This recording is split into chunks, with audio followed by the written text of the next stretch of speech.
The gathering was to honor the biggest real estate deal of all time, the one that bought us most of the western half of America.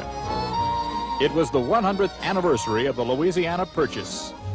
The party cost $2 million more than the purchase itself. St. Louis built temporary palaces, so big they had aisles 142 miles long.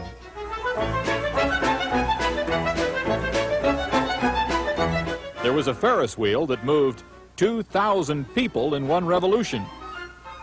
A cowboy got married in one of the cars, on horseback. The St. Louis World's Fair was and is the largest ever constructed. There were no scale models. Complete working factories were built within. This World's Fair was something more than just a showcase for industry. It was a university of man.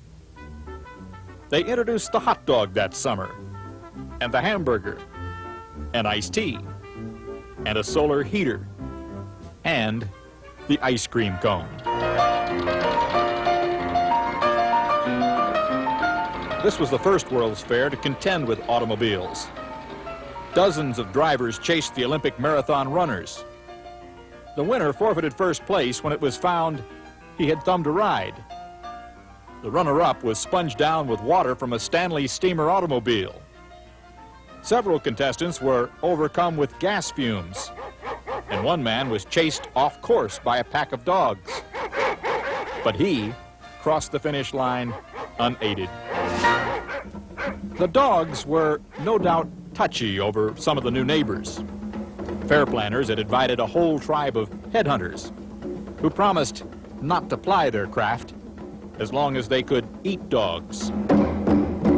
When folks found out the St. Louis Pound was providing dinner, there were protests. The chief didn't care much for the newfangled hot dogs the fair sent over, and he said so in a letter to Judge William Howard Taft. The dog-pound meal service was restored. The chief was happy. He invited Taft to dinner. Taft declined. The headhunters were part of a pavilion billed as the story of civilization.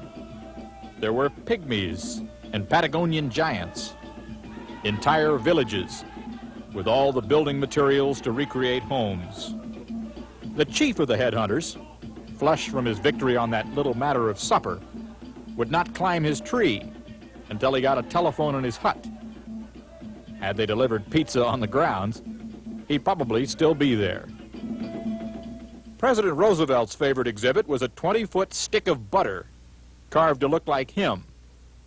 Others liked the life-size bear made of prunes. In 1904, people were fascinated by war. There were battles all over the park. The fight for Santiago had men riding in miniature ships, blasting away at each other. The Boer War was fought every afternoon with fellows who had been in the original on both sides. This time, the dead and the dying got up, shook hands, and marched off for a beer.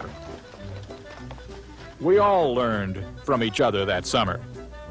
A tribe called the Negritos endeared themselves to fairgoers when a plague of sparrows covered the trees.